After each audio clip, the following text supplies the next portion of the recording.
guys, what is up? It is Tech Genius, and today I am back with a new video, and I am gonna be showing you guys how to make lower thirds in Photoshop. So with that being said, let's get started. So guys, the lower third that we're gonna be making today is gonna look something like this, and I think it looks really nice, and this would just slide into your video like this, and I think it would look really cool. So the first thing I did was I had to go into File and then click on New. So once you do, make sure that the width and the height is set to the resolution of your video. So if you're gonna make 720p videos, it should be 1280 by 720. If you're making 1080p videos, then you put 1920 by 1080.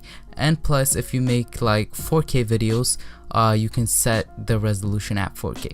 So once you do, just click on OK, and it should come up with a screen that looks something like this. Now, it can be a transparent background, or for some of you, it would be a black or a white background. So what I'm gonna do is I'm just gonna fill the background. This is not a necessary step or anything. I just want to do this because I want you to be able to see the lower third that I'm gonna make. So yeah, the first thing you want to do is you want to go ahead and click on the shape icon, right click, and make sure it's selected at rounded rectangle tool. So once it is, just drag and create a rectangle that you think is good. And once you do, you want to go ahead into fill and fill it with like a dark gray color, or you can do blue, but we can change this later on the video, so it doesn't matter. So first of all, you want to add a text. So my first text is going to be like the video, so I'm just going to go ahead and type that in. So the text is too big, so what I'm gonna do is I'm gonna make sure that it's gonna fit in first, and then once it does, I'm gonna press on this tool and then press Command T. So if you want to resize any text, and the easiest method to do it is pressing Command T, because you don't have to change the font number again and again. I think this is good, and click on Apply. The color is gonna be changed later on the video, so it's not a big problem, and we're gonna make the rectangle smaller too once we are finished with the product. So make another text box and now type in like if you are enjoying or something. This is just gonna go under the first text, so let's go ahead and type it in.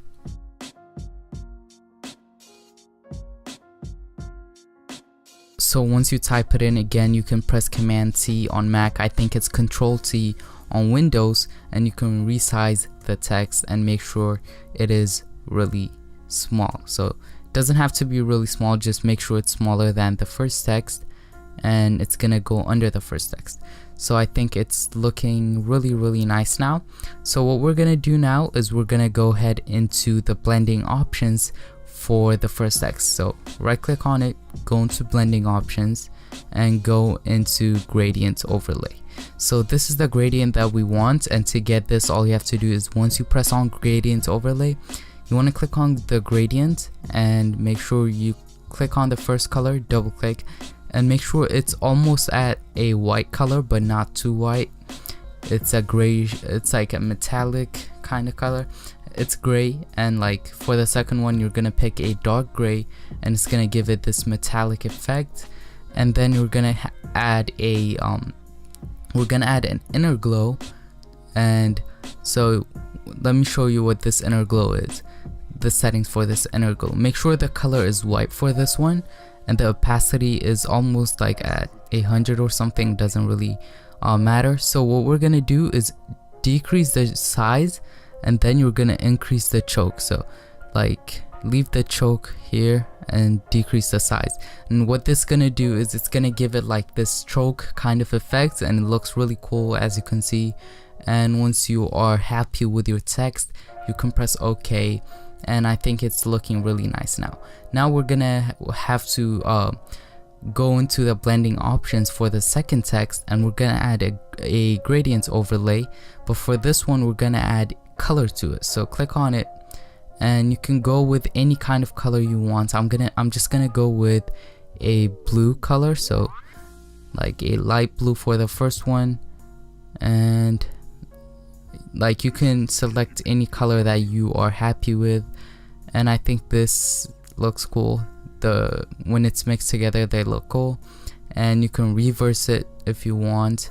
And again, you want to go into inner glow, but this time what we're gonna do is, instead of using white, we're gonna use a darker blue. And what this gonna do is it's just gonna give it this dark blue stroke kind of effect, and decrease the size and increase the choke a bit, and then click on OK. So once you do, it should look really nice now. And I think the rectangle is too big, so what we're gonna do is you're gonna go ahead and select the rectangle layer and press Command T. And again, if you are using a Windows computer, you have to press Control T because Command is probably not on your computer. So resize it to fit the text nicely, and once you have, just press enter. Now you can hold down shift and select on all of the layers, and we're gonna drag them to the side. It's only dragging these two for some reason, so I'm gonna select all of the layers. So click.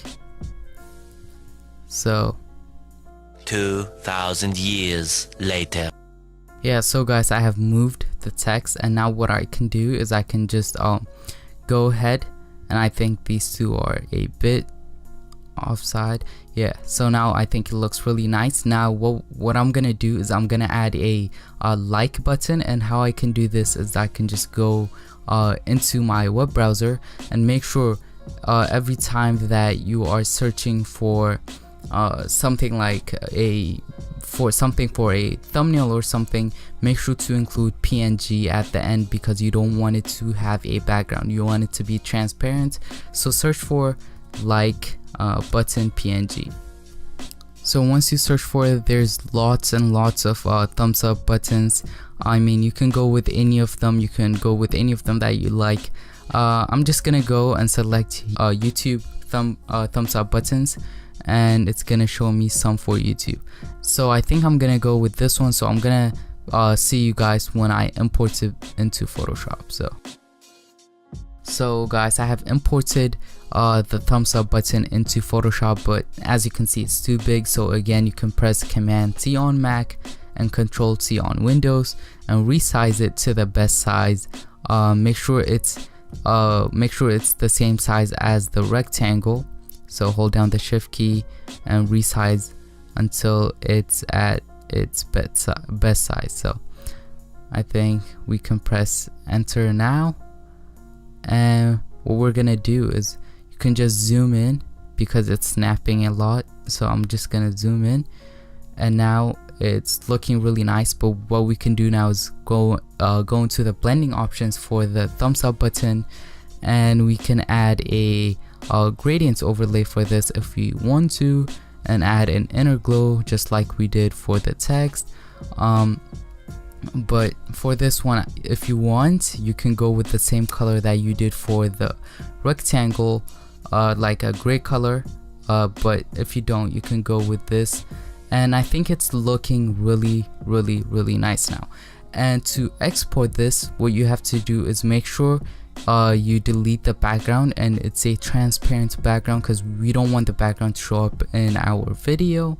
So you delete the background and go ahead into File and then click on Export, and from here you want to click on Export as, or go to Save for Web. I always like to use Save for Web because it has the highest qualities, and make sure PNG 24 is selected and click on Save. So name it whatever you want it to be. I'm gonna name it lower, and it should be fine, and I'm gonna save it. And now you can just drag this into your video editing software, and it should look really nice. And yeah guys, this was the video. I hope you liked it, and I'll see you in the next one. We'll go through the wastelands, through the highways, till my shadow turns to sun rays, and on we'll go.